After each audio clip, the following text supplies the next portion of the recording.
Welcome in, TK Pod. Another week, another episode. 1 week post deciding that we are not going to be doing the quarterfinals. The quarterfinals. Kind of wish the quarterfinals was still a thing. The semifinals, of which I made, qualified, got the email. Got the email that the workouts were out Monday, 2 days ago. Should have been an exciting day. A day that you look forward to. Hey, the workouts come out. You got 3 days to start strategizing. Which one are we going to do first? Which one are we going to do? Are we going to save some for a retest? Are we going to try and where can I go hard? Where do I have to damage control? None of that matters because, as we said last week, we are officially not going to be doing the semifinals. Although when I put that episode out, it was more of a 99% thing. I was pretty sure. And at this point, as I speak to you now, we're 100% sure we are not signing up. Reason for that being that over the last week, since I released last week's episode, it was like still managing the body, trying to figure out how good I feel. I did finally get back to working out. I took last Wednesday off to make it an entire week of time off. And then Thursday, Friday, Saturday, I did about 45 minutes to an hour of exercise. Tried to get back into it, tried to do some movements, did some good stuff, lifted some heavy weights. I think Friday or Saturday, I actually worked up to a couple heavy squat cleans, 315. So, still able to clean 3 wheels, even with the back in the state it was. Back was feeling pretty good. Body was feeling pretty good. But definitely felt that soreness of, wow, you just took a week off. Definitely felt the effect of getting out of that volume, that daily volume of being able to do 2 to 3 hours worth of training. Um, Took Sunday off and then worked out Monday again. Monday, I tried to heavy deadlift for the first time since we shut it down, and that did not send me back into the pain or the lockup, but it certainly the stimulus and the result was, yeah, you're not ready, unfortunately. Right? I would love to be doing the semifinals this weekend. We're going to talk about a couple of the workouts here, and the excitement of what that would have looked like. But Monday was the final test, the cherry on top to confirm what we pretty much already knew, and that was my body got to a place where I'm not ready to put together a full semifinal weekend. And I say that with the plan of still going in starting tomorrow and doing these workouts. Thursday, Friday, Saturday. I'm probably going to try and do, depending on how my back feels, I may or may not attempt Isabel, which is one of the 5. Isabel happens to be, if anyone's following along with the CrossFit semifinals this year, they're all kind of different programs, different groups of tests. It's not the exact same thing depending on what semifinal you show up to, or if you're just competing online. Whatever spot you end up doing it, you could be doing a ton of different workouts, but the one that is similar across all tests is heavy Isabel. In CrossFit, for again, those unaware, they like to name workouts after people. Isabel happens to be a 30 snatches, any way, for time at 135 pounds. For this year, uh, they programmed heavy Isabel, which is 30 snatches for time at 225 pounds. That's a heavy snatch. Not one time, but for 30 reps, going as fast as you can, it's a lot. Definitely a semifinal level test. Definitely a test that helps cipher people to the next level, which is the CrossFit Games in this case. And for anybody who knows what a snatch is, that is a heavy, high intensity, and eventually after just a couple reps under fatigue, heavy hinge movement, which is currently what is giving me the most trouble with my back. And so I don't know if I'll be doing the Isabel. The other 4 workouts are ones that I can attempt. I think. And I plan on doing them just as my training pieces this weekend. Is that smart or not? Again, the reason I'm not doing it officially and signing up and going into the gym to do this is because I don't think I can give it a 100% run. I don't think I can grab a score or a time on pretty much all 5 of these workouts that is indicative of where I brought my current fitness level to. I'm just compromised right now, but I need to train anyway. I want to participate. I wanna feel what these workouts feel like, and we're gonna see what I can do at 90%. I'll probably run it back and do them again eventually later this summer when I'm, kind of fully healed and more capable, you may say.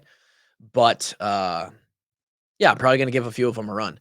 Those again, Isabel, heavy Isabel, 30 snatches at 225 for time is one of the workouts. That's event number 3.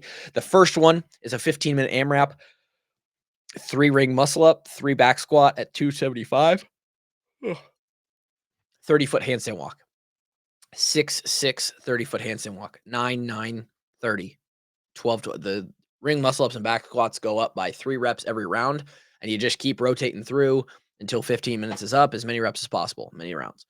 The second one is just a beautifully programmed workout for your boy. 20, 18, 16, down by twos, all the way down to 2 reps of each. So 110 reps total of each movement of GHD sit-ups and double dumbbell overhead lunges with 70s. Potentially, if there's one movement, even more so than handstand push-ups or wall-facing handstand, any form of handstand push-up that I'm great at. If there was one movement that I could be like top 100, maybe even better in the world in, it's a heavy double dumbbell overhead lunge. My positioning is great. I'm strong. Uh, yeah. So I'm sad I don't get to do that one, but I'm excited to test it and see where my time is. GHD sit-ups, again, something that I was keying in on in the lead up to semis, knowing that they would show up. And the biggest set is 20. Like the dumbbell double overhead lunges are going to take a while. You're going to recover enough that you can knock out 20 and then 18 and then 16. Those sets get smaller as you go. So it's not something where you really have to rest a whole lot. Um, would have been a great workout for me. That's event number 2. Event number 3 was the snatches. And event number 4, another great one for me. I think I could have been top 100 in the world in this too, is 5 2-minute intervals, rest 1 minute between the intervals. Every interval, you have to buy in with 10 shuttle runs and then 10 clean and jerks at 135. And when you complete those 20 reps, you then get to do as many burpees over the bar as you can until the 2 minutes is up. You rest your 1 minute and you repeat. Score is total burpees accumulated across 5 rounds. Uh, and I would have been so good at that. I would have been so fucking good at that workout, man. So another one that I'm excited to test as long as the body holds up on. And then let's see. And then the final workout was a doozy. God damn. 30-minute AMRAP, a half hour to do as many rounds as possible of a 1K row, 1,000 meters on the rower, 30 toes to bar, 6 rope climbs. Hell of a fucking workout. I mean, goddamn, that's a 5 rounder at least. I mean, there's a lot of people who are gonna be able to do, um, maybe not a 5 rounder, but that's at least 4 full rounds. Rowing is gonna take between 3.5 and 4 minutes on that. 30 toes to bar is another minute plus, and then 6 rope climbs is another minute and a half. Um, so you're looking at, yeah, somewhere between 6 and 7 minutes a round. So a lot of people are gonna be into the 5th round on that. So that's over. You're gonna be into between 4th and 5,000 meters of rowing, 120 plus toes to bar, 24 rope climbs. Great workout. Plan on testing that one at the gym on Friday. Um, and uh, yeah, that'd be a fun one to do, except the fact that it lasts 30 minutes. Really a great program semifinals for me. No heavy deadlifts. Although the 30 snatches at 225 may as well check the box as a heavy hinge. That's almost just as bad. Uh, ring muscle ups in sets that are manageable to start, and then you get to 12 and 15, and it starts to get pretty high pretty quick. Um, maybe not the best for me, but 275 back squat wouldn't have been that big of a deal, and handstand walk in sets that are manageable, GHDs in sets that were manageable. Um, yeah, I just it would have been a good year, but it is what it is. So we will be attempting them, but not officially. Our name won't be on the leaderboard. I won't feel like I really gave it a full run. But excited to kind of test those, see where we're at, and still participate, still get exercise in. I'm in a weird spot right now where I sort of find myself in a I find myself in a lost place when the season ends, or I decide, or I'm kind of in between what I'm training for. This part of the year is always weird because, or like, the last few years when quarterfinals ends, because you're a full year out. Basically, you're 10 months out from the open again. And you're like, okay, what am I training for? Like, am I just going back to exercise now? Like, the difference between exercise and training is like there's an intention, there's a goal. Um, and I very rarely am doing workouts that are just exercise. Most of the time, I'm working out with some sort of designed intention, whether it be for a shorter term goal or a longer term goal. Um, but I definitely sway and bias over to that exercise of like, hey, let's just move and sweat and work the muscles, and let's just get the general stimulus here to be healthy. And that's tough sometimes. It's hard to know what should I do. Is there something better I should be doing? When you're training, there's always that stimulus. There's always the intention for the day, and you feel like, oh, I'm doing this for a purpose. And when you're exercising, it kind of feels like you're just throwing a rock in a big pond. You're like, I'm barely making a splash, right?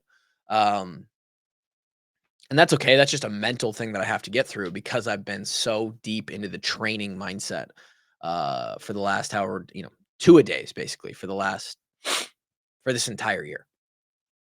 Um, so we'll work through that. I definitely want to take some time off or pull back a little bit. That's going to come naturally because baby number two is on the way, and we've got about 3 to 4 weeks until that comes around. So it'll happen, but I wanna stay fit, and I wanna stay looking good and feeling good and feeling pretty lethal. Need to dial the diet in a little bit more, especially as I pull back the volume. Not gonna be burning as many calories as far as training goes, so I can't eat like an asshole, which is a little bit unfortunate, but it is what it is. Um, yeah, there's just a lot of, we're kind of shifting focus here a little bit, where the training won't be the absolute peak focus of every single day. I can work a little bit more on, some career stuff, focus mostly on being a dad and having baby number two and adjusting to family life as a group of four and not just a group of three. And we've been doing a lot of that. And then I also get to throw my hat in the ring on some yard work. It's summer in Iowa. We get to do a little mowing. Went and got some fertilizer. Gonna mow the yard. Gonna fucking weed eat. Gonna finish the swing set that I've been building for Kinley, and uh, built a dresser for the. Like we're doing a lot of home projects right now. And I think we're not gonna make it in April, which is fine. Uh, but May is officially we've got our sight set right now on our first disc golf round Friday. I don't have any uh, private snapping lessons. I don't have uh, any projects to do because I've gotten through them. I'm not worried about getting in, um, an afternoon training session. So it looks like right now, Friday afternoon, assuming the weather's okay, which I think it's technically supposed to rain. But if it doesn't rain and it's not too windy, Friday could be our first round. And talked to my brother the other day. He's like, "Yeah, I got to take some days off because I've got PTO to use." Um, and if he takes a day off, we're gonna go play. Go back to last year, we played Pickard Park, the pro course here in Iowa. There's some other great courses around the Des Moines area. Uh, there's probably about 20 playable courses within a half hour to an hour drive of where I live, and I need to be ready. Need to get that arm ready. Need to see what the shot shapes look like. Need to get a feel for putting and get back into the disc golf scene for the summer and the nice weather season. So previewing. We're looking ahead. We're seeing Friday as a potential. It's not 100% because there could be rain, but that's exciting. And next week when we come back around, I'll give everyone a feel for how those semifinal workouts went. I'll be able to give you a a biased version and not official version of what I think, where I think I could have placed on each of these things based on my run at them. Um, my 85-90% score and what I think I could have actually done if I was fully healthy and where that would have put me on the leaderboard. We can still kind of project and see what that looks like. And that can provide a little bit of excitement and motivation going into next year because again, I plan on making I plan on making the semifinals next year, I think. Um, and given this at least one more really good run. And then, next year I'll be 31 going on 32 and we'll just be a couple years away from Masters. And every couple months, every year for sure, the goals and the objectives are going to shift into, hey, do I just wait till Masters 35 to 39 division and we give it a run there? Who knows? We'll see. But that's where we're at. Hope everybody's having a fantastic week. Hope you enjoyed the 17 minutes of podcast and yeah, we'll see you next time. Peace.